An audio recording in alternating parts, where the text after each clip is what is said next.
నుంచి RTO inspector sir వస్తుంది మనకి ఈ ఈదారని రోడ్ యాక్సిడెంట్స్ ఉన్నాయి మ్యాపింగ్ ఏ విధంగా అవుతున్నాయి దాని ఎనాలిసిస్ గురించి వర్ష అని ఈదార్ మేనేజర్ గారు కూడా వచ్చారు. నెక్స్ట్ ఈ బ్లడ్ డొనేషన్ క్యాంప్ ఆర్గనైజ్ చేసినటువంటి ఆరిఫ్ కానీ చీఫ్ గెస్ట్గా వచ్చినటువంటి రియాజ్ మాలిక్ గారికి కానీ మున్సిపల్ కమిషనర్ గారికి కానీ సిఐ భీమల్ సార్ అందరికీ కూడా నమస్కారం. అందరికీ శుభాకాంక్షలు. ఈ సక్సెస్ఫుల్ గా బ్లడ్ డొనేషన్ క్యాంపు కండక్ట్ చేసిన వాళ్ళందరికీ మరొకసారి శుభాకాంక్షలు తెలియజేస్తున్నాను. మనము ప్రతిసారి బ్లడ్ క్యాంప్లోనే ఇవ్వాలి. ఉచితంగా రోడ్డు మీద ఇస్తున్నాం. చాలా మంది ట్రాఫిక్ రూల్స్ అండ్ రెగ్యులేషన్స్ పాటించకుండా please donate blood and camps only, not on the roads. మనం చాలా వరకు చూస్తున్నాము, మనకు తెలిసి కూడా అందరము వాటిని ఫాలో అవుతలేము. మనకు మెయిన్ ఏంది ఓవర్ స్పీడింగ్ వల్ల ఏమవుతుంది, మనకు విజన్ నేరో అవుతుంది. నేరో కావడం వల్ల మనకు ఆపోజిట్గా వస్తున్న వెహికల్స్ కానీ లేకపోతే ఏమి కనిపించకుండా ఏమవుతుంది, స్పీడ్లో హిట్ అవుతాం. మళ్ళీ ఇంకొకటి main reason pedestrians and two వీలర్సే ఎక్కువ మంది చనిపోతున్నారు. మనకు ప్రతి సంవత్సరము దేశం మొత్తంలో 6 లక్షల యాక్సిడెంట్లు అవుతున్నాయి. దానిలో 1,72,000 మంది చనిపోతున్నారు, 4 లక్షల మంది గాయపడుతున్నారు. ఇంత పెద్ద మొత్తము మనకు 2019 కోవిడ్ టైంలో కూడా 1,50,000 మంది చనిపోతేనే మనం శానిటైజ్ చేసుకున్నాం, వ్యాక్సిన్ వేసుకున్నాం, సోషల్ డిస్టెన్స్ పాటించడం, ఇవన్నీ ప్రికాషన్స్ తీసుకున్నాం. అలాంటిది ప్రతి సంవత్సరము 1,72,000 మంది చనిపోతుంటే మనము దానికి ఎంత ప్రికాషన్స్ తీసుకోవాలి. సో దీని పట్ల అవగాహన కోసము ప్రతి సంవత్సరము జనవరి మాసంలో రోడ్ సేఫ్టీ అవేర్నెస్ పెడుతున్నాం గవర్నమెంట్ ఆఫ్ తెలంగాణ. దానిలో అన్ని స్టేక్ హోల్డర్స్ని ఇన్వాల్వ్ చేస్తున్నారు. మళ్ళీ ఇంకొకటి, ప్రతి ఒక్కరూ rash driving, drunk and driving, opposite driving, road signals follow కాకపోవడము, మనం ఒక్కొక్కసారి రైట్ ఆఫ్ వే కూడా కొందరు తెలుసుకుంటలేకపోతున్నారు. హైవే మీద వెళ్ళే వాళ్ళకి రైట్ ఆఫ్ వే ఉంటుంది, గల్లీల నుండి వచ్చే వాళ్ళు ఏం చేస్తున్నారు, వాళ్ళే ఫాస్ట్ వస్తున్నారు. హైవే మీద వాళ్ళను మన లోకల్ ఏరియా అయితే అరే బాబు ఏం రాబాయి అది అని చెప్పి మనమే ఇంకా వాళ్ళని తిడుతున్నాము. సో రైట్ ఆఫ్ వే అనేది హైవే వాళ్ళకి పోయే వాళ్ళకి రైట్ ఆఫ్ వే ఉంటుంది. మిగిలిన గల్లీ నుండి వచ్చే వాళ్ళు చూసుకొని వాళ్ళని క్రాస్ చేయాలి.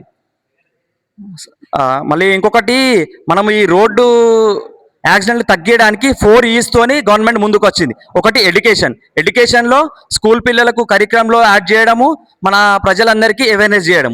ఇంకొకటి ఇంజనీరింగ్, మనము వెల్ ఎస్టాబ్లిష్డ్ రోడ్ ఇంజనీరింగ్ ఉన్నాం, వెల్ ఎస్టాబ్లిష్డ్ వెహికల్ ఇంజనీరింగ్ ఉన్నాం. మనం ఇప్పుడు సిటీస్లలో ఆన్ ది స్పాట్ డ్రోన్స్ తోని పికప్ అండ్ డ్రాపింగ్ కూడా వచ్చేస్తున్నాయి. అంతా డెవలప్ అయినాం మనం, అయినా కానీ మనము కరెక్ట్ యూజ్ చేస్తాం.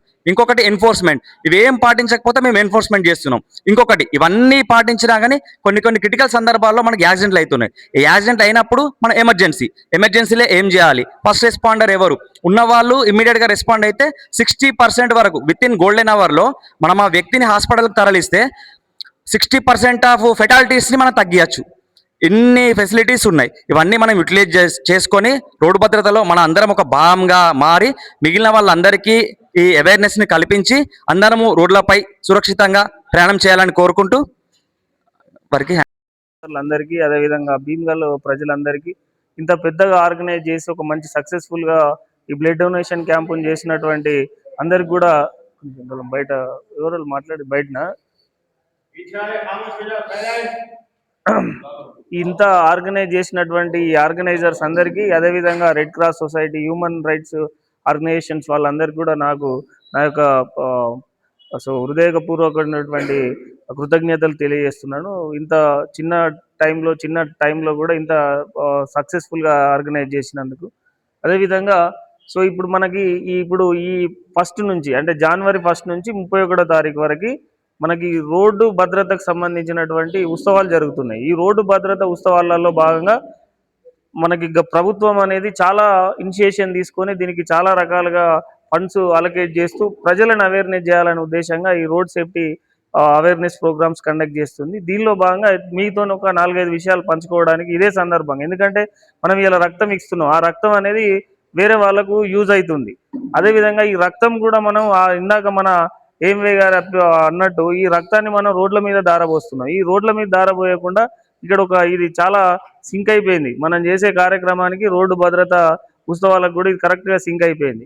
కాబట్టి ఇక్కడ మనం తెలుసుకోవాల్సిన కొన్ని విషయాలు ఉన్నాయి. అయితే మన దేశం ఎప్పుడు చాలా వరకు అడ్వాన్స్ అయిపోయింది. మీకు తెలుసు, ఒకప్పుడు మనకు వెహికల్స్ లేవు. ఇప్పుడు మనం బయటికి వెళ్తే చాలా వరకు బస్సులు, ఆర్టీసీ బస్సులు అట్లా తప్ప రోడ్లు కూడా లేవు. అప్పుడు ఉన్నటువంటి సిస్టమ్ వేరు. ఇప్పుడు ప్రతిది కూడా మనకు చాలా చేంజ్ అయింది, ఇన్ఫ్రాస్ట్రక్చర్ చేంజ్ అయింది, అవి చేంజ్ అయినాయి. కాబట్టి మనం దానికి అనుకూలంగా ఎట్లా కావాలనేది మనం రోడ్ సేఫ్టీలో నేర్చుకోవాలి కొన్ని విషయాలు. సో దీనిలో 3 భాగాలు ఉంటాయండి, ముగ్గురు ఒకళ్ళు ఎవరినైనా గవర్నమెంట్ ఒకటి, తర్వాత నెక్స్ట్ ఎన్ఫోర్స్మెంట్ ఏజెన్సీస్ అంటే మేము కానీ ఆర్టీఓలు కానీ తర్వాత వేరే ఎన్ఫోర్స్మెంట్ ఏజెన్సీస్ ఏవైతే ఉంటాయో వాళ్ళు కూడా సో ఇందులో భాగమే. తర్వాత ముఖ్యంగా ఏంటంటే లాస్ట్ ప్రజలు, పబ్లిక్. ఈ పబ్లికే మెయిన్ ఇంపార్టెంట్ పిల్లర్ అండి మన సొసైటీకి. ఎవరు పిల్లర్? Public pillar. ఈ 3 ఏజెన్సీలు ఏమేం చేస్తాయి? ఫస్ట్ ప్రభుత్వం ఏం చేస్తుంది? ప్రభుత్వం అనేది ఇంజనీరింగ్ అంటే వెహికులర్ ఇంజనీరింగ్ అంటే ఫర్ ఎగ్జాంపుల్ ఒకప్పుడు సేఫ్టీ లేకుండే, మనం కారు కొంటే మనం బేసిక్ కార్ మారుతి కారు ఏదో చిన్న కార్లు కొంటే ఎక్కడ గుద్ది ఎక్కడ సేఫ్టీ లేకుండే. ఇప్పుడు సేఫ్టీ స్టాండర్డ్స్ వచ్చినాయి. అంటే ఇప్పుడు 6 ఎయిర్ బ్యాగులు అనేది కంపల్సరీ అని మ్యాండేటరీ చేసిరు. ఒక్కొక్కటి పెరుగుతుంది. ఫస్ట్ 2 ఎయిర్ బ్యాగులు కంపల్సరీ చేసిరు. తర్వాత గవర్నమెంట్ ఇట్లా చచ్చిపోతుర్రు జనాలు, ఇంతమంది చనిపోతుర్రు దేశంలో, వేరే ఒక యుద్ధం చేసి చనిపోయిన కంటే ఎక్కువ చనిపోతుర్రు మన యాక్సిడెంట్లలో. సో వేరే కంట్రీలతో యుద్ధాలు చేసి చనిపోయే కంటే ఎక్కువ చనిపోతుర్రు. సో కాబట్టి దీన్ని ఇట్లా ఆ జనాలు చనిపోకూడదు, వాళ్ళు వెహికల్ నడిపిన వాళ్ళు కాకుండా ఎదుటి వాళ్ళు కూడా చనిపోతుర్రు. వాళ్ళు గుద్దడం వల్ల, వాళ్ళ నెగ్లిజెన్స్ వల్ల చాలా మంది వాళ్ళు యాక్సిడెంట్ చేయడం వల్ల చనిపోతుర్రు. వీటిని దృష్టిలో పెట్టుకొని గవర్నమెంట్ ఇంజనీరింగ్ చేసి అంటే రోడ్ ఇంజనీరింగ్. ఇప్పుడు ఒకప్పుడు రోడ్ అనేది ఇష్టం వచ్చినట్టు వేస్తుంది, ఇప్పుడు లేదు. ఇప్పుడు ఏమైంది? స్పీడ్ బ్రేకర్లు పెట్టడం కానీ, సో టర్నింగ్స్ కాడ ప్రికాషనరీ మెజర్స్ తీసుకోవడం కానీ, రోడ్ ఇంజనీరింగ్ చేంజ్ చేయడం కానీ, రోడ్లు ఇంకా వేరే రకంగా బైపాస్లు చేయడం కానీ, ఇట్లాంటి రోడ్ ఇంజనీరింగ్కి వస్తాయి. వెహికల్ ఇంజనీరింగ్ అంటే చెప్పాను నాకు, ఎయిర్ బ్యాగులు చేంజ్ చేయడము, సేఫ్టీ స్టాండర్డ్స్ పెంచడము, ఇవన్నీ కూడా జరుగుతుంది. అది గవర్నమెంట్ చేసే పని. అది సెకండ్ ఎన్ఫోర్స్మెంట్ చేసే పని ఏజెన్సీలు. సెకండ్ మేము ఏం చేస్తాం? మేము ఇప్పుడు వెహికల్స్ మీద ఎవరన్నా ర్యాష్గా నడిపిన వాళ్ళకి ఫైన్లు వేయడము, సో ఇంకేమైనా ముగ్గురు ట్రిపుల్ రైడింగ్ చేసిన వాళ్ళకి ఫైన్లు వేయడము, ఈ ప్రమాదకరంగా ఉన్నటువంటి వెహికల్స్ను సీజ్ చేయడము, ఇట్లాంటి రకాలుగా ఫిట్నెస్ చెక్ చేయడము, ఇవన్నీ కూడా ఎన్ఫోర్స్మెంట్ ఏజెన్సీస్ చేస్తాయి. ఇవన్నీ చేసినా కూడా తగ్గుతలేవు. లాస్ట్కి ఏం కావాలా? పబ్లిక్లో అవేర్నెస్ కావాలా. సో పబ్లిక్ అనేది వెరీ ఇంపార్టెంట్. ఇవన్నీ చేసినా కూడా వేస్ట్ అండి. ఎక్కడ మనకు పబ్లిక్లో అవేర్నెస్ రానంత వరకు, ఇది ఎవరి గురించి చేస్తున్నాము అనేది ఒక అవగాహన రానంత వరకు, ఇంత చేసి కూడా ప్రభుత్వం కూడా ఇంత నిధులు ఖర్చు పెట్టి, ప్రభుత్వం ఇంత ఇంజనీరింగ్ డెవలప్ చేసి, ఇంత ఆటోమొబైల్ సెక్టార్ను కూడా డెవలప్ చేసి, ఈ ఎయిర్ బ్యాగ్ సిస్టమ్లు ఇవన్నీ తీసుకొచ్చి కూడా మనం కూడా పబ్లిక్ అవేర్నెస్ లేకపోతే ఇది చేసి వృధా అవుతుంది. కాబట్టి పబ్లిక్ అవేర్నెస్ అనేది వెరీ ఇంపార్టెంట్. అంటే మనం ఎప్పటి నుంచి అవేర్నెస్ కావాలి? ఒకప్పుడు మనకు ఇప్పుడు కూడా స్టిల్ ఉందండి. ఇప్పుడు మనకు 4వ తరగతి 5వ తరగతిలో రోడ్డు భద్రత విద్య అనేది ఒకటి పాఠం ఉంటుంది.